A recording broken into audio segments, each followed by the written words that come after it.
अस्सलाम वालेकुम दोस्तों, आज मैं आपके लिए खुशबूदार मसाले की रेसिपी लेकर आई हूँ। नेक्स्ट बकरा ईद आने वाली है। इंशाल्लाह ताला ये खुशबूदार मसाला आपके खानों को चार चांद लगा देगा। ये मेरी सीक्रेट रेसिपी है। अल्हम्दुलिल्लाह पहले मैंने इसको ट्राई किया, उसके बाद मैंने ये रेसिपी आपके साथ शेयर की है। जो चीज़ मुझे अच्छी लगती है वही चीज़ मैं आपके साथ शेयर करती हूँ। आप इस मसाले को पुलाव में इस्तेमाल कर सकते हैं, अपने कीमे में, अपने कढ़ाई गोश्त में, जो भी आप गोश्त वगैरह बना रहे हो उन सब में आप इस्तेमाल कर सकते हैं। इतनी इसकी अच्छी खुशबू होती है और जब इसको आप खानों में इस्तेमाल करेंगे तो जायका ही लाजवाब होगा। बहुत ही इजी सी रेसिपी है। आपके किचन में ही मौजूद चीज़ों से आज हम ये मसाला तैयार करने वाले हैं। इतनी अच्छी ये इसकी खुशबू होती है। तो चलें जी, आपके साथ ये रेसिपी शेयर करते हैं कि आज हम ये खुशबूदार मसाला कैसे बनाने वाले हैं। तो यहाँ पर हमने ले लेना है ज़ीरा। ये हमारे घर में हमने मिक्स गरम मसाला बनाया था, तो उसमें से मैंने सारी चीज़ें अलग अलग करके आपको बता रही हूँ कि आपको अंदाज़ा हो जाए कि कितनी चीज़ें लेनी है। ये देखें, इसमें से दालचीनी की स्टिक थी और काली मिर्च थी, काफ़ी ज़्यादा चीज़ें थी जो मैंने निकाल ली हैं बाहर। ये आधा पाव है ज़ीरा, इसको हम डाल देंगे और साथ ही हमने इसमें दूसरे मसाले ऐड करने हैं। आपने इसको थोड़ा साफ़ कर लेना है, इसमें थोड़ी सी मिट्टी वगैरह होती है। तो ये हैं बादियान के फूल 4 से 5 अदद। ये देखिए कितनी खूबसूरत लग रहे हैं। तो 1 टीस्पून भरकर हमने लौंग ले लिया है। इसकी बहुत ज़्यादा तेज़ खुशबू होती है, इसलिए आपने इसका थोड़ा कम ही इस्तेमाल करना है। तो 2 अदद हमने बड़ी इलायची ले लेनी है, मोटे वाली जो होती हैं वो हम इसमें इस्तेमाल करेंगे। अगर आप गोश्त बना रहे हैं तो जो गोश्त की मखसूसी स्मेल होती है उसमें एक मोटी इलायची डाल दें, तो उससे ये होता है कि गोश्त की मखसूसी स्मेल ख़त्म हो जाती है। तो यहाँ पर हमने जायफल ले लिया है। जायफल के ऊपर एक छिलका होता है, आपने इसको तोड़ लेना है। जो अंदर से इसका बीज निकलेगा उसको भी आपने छोटा छोटा तोड़ लेना है। जो छिलका होगा वो आपने फेंक देना है। तो ये देखें, एक मैंने तोड़ करके भी रखा था आपको दिखाने के लिए। ये 4 से 5 अदद हमने ले लेने हैं। जब आपने जायफल को ग्राइंड करना है तो इसको भी आपने थोड़े छोटे छोटे पीस में कूट लेना है, वरना आपको ग्राइंड करने में थोड़ी सी मुश्किल होगी। ये वही वाली दालचीनी की स्टिक हैं जो मैंने इस ज़ीरे में से बाहर निकाल के रखी थी, इसलिए आपको छोटी छोटी नज़र आ रही हैं। ये 1.5 टेबल स्पून है भर करके, और यहाँ पर तेज़ पत्ते हमने ऐड कर दिए हैं। पहले भी इसमें छोटे छोटे थे तो इसलिए मैंने ये कम इसका इस्तेमाल किया है। तो आधी चम्मच हमने काली मिर्च ले ली है। इसके भी आपने कम इस्तेमाल करना है, क्योंकि हमने तब इन मसालों को इस्तेमाल करना है हांडी में जब अच्छी तरह हमारी हांडी बनकर तैयार हो जाएगी।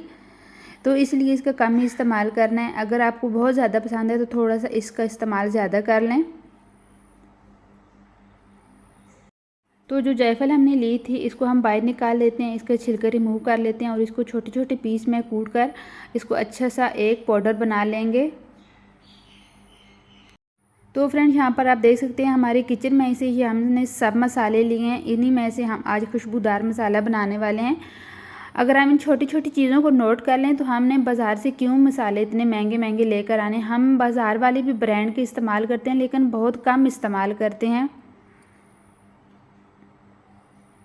तो यहाँ पर हमने सारे मसाले ले लिए हैं। आप देख लें, यही मसाले हैं जो हमारे किचन में हर टाइम मौजूद होते हैं। इनको हमने हल्का सा रोस्ट कर लेना है ताकि अच्छा सा इनका एक फाइन सा पाउडर बन जाए। जब ये हल्के से गर्म हो जाएं तो उसके बाद हमने इनको ग्राइंड कर लेना है। ये देखें, इस तरीके से हम इनको ग्राइंड करने वाले हैं। तो जब मैं इस मसाले को ग्राइंड कर रही थी मुझे याद आया था कि मैंने इसमें सफ़ेद ज़ीरा नहीं ऐड किया। उसके बाद में मैंने इसमें 1 टेबल स्पून भरकर सफ़ेद ज़ीरा ऐड कर दिया था। तो मैंने इस मसाले को 2 बार ग्राइंड किया था क्योंकि ये बहुत ज़्यादा था। आधा मसाला हम पहले निकाल लेते हैं और दूसरे मसाले को दोबारा हम ग्राइंड कर लेते हैं। जब ये मैं खुशबूदार मसाला बना रही थी तो पूरा किचन इस खुशबू से महक रहा था। तो आप सोचें, जब आप इसको अपनी हांडी में इस्तेमाल करेंगे तो कितना इसका लाजवाब जायका होगा और कितनी इसकी अच्छी खुशबू होगी। ये देखिए कितना अच्छा से इसका एक पाउडर सा बन गया है। तो अल्हम्दुलिल्लाह सारा जो पाउडर है वो हमारा बनकर तैयार हो गया है। आधा पाउडर हम एक खुश्क जार में निकाल लेंगे। ये जो हम जार में निकाल रहे हैं इससे हमें ये फ़ायदा होगा, इसको हमने आलू वाले पुलाव में, और जो दूसरा हमने गोश्त वाला पुलाव ईद पे बनाना है, सब्जियों वाला पुलाव जो भी आप बना रहे हैं उसमें इस्तेमाल कर सकते हैं। तो अभी ढक्कन लगा करके मैं रख दूँगी। तो जो दूसरा है उसमें हमने मेथी ऐड कर देनी है। ये हमने मेथी घर में बना कर रखी है। ये देखें कितना अच्छा इसका कलर है, बिल्कुल एकदम ग्रीन। ये मेरा जो कैमरा है ये बिल्कुल भी आपको सही नहीं दिखा रहा कि इसका कलर कैसा है, लेकिन इसका बिल्कुल डार्क ग्रीन कलर है। तो तमाम मेथी को हमने मसाले के साथ मिक्स कर देना है।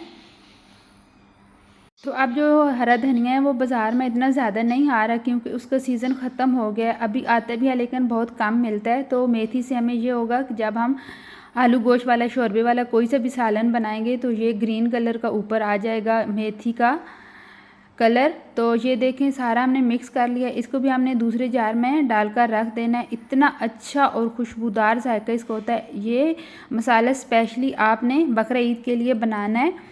तो तमाम रेसिपी में आपने इसको ट्राई करना है।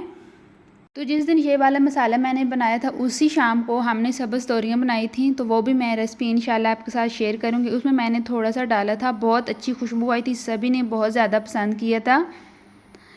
तो ये देखें जार में मैंने भर करके रख दिया है। तो इसी तरह आपने ये दोनों मसाले बनाकर रख लेने हैं और मुझे कमेंट करके ज़रूर बताना ये मेरी आज की रेसिपी आपको कैसी लगी।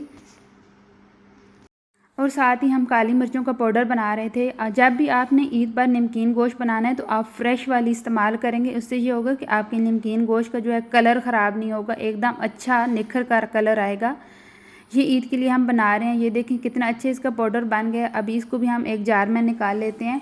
तो फ्रेंड आपने मुझे कमेंट करके ज़रूर बताना ये मेरी आज की खुशबूदार मसाले की रेसिपी कैसी लगी। आपने इस रेसिपी को ट्राई ज़रूर करना है और मुझे कमेंट करके ज़रूर बताना ये मेरी आज की रेसिपी आपको कैसी लगी।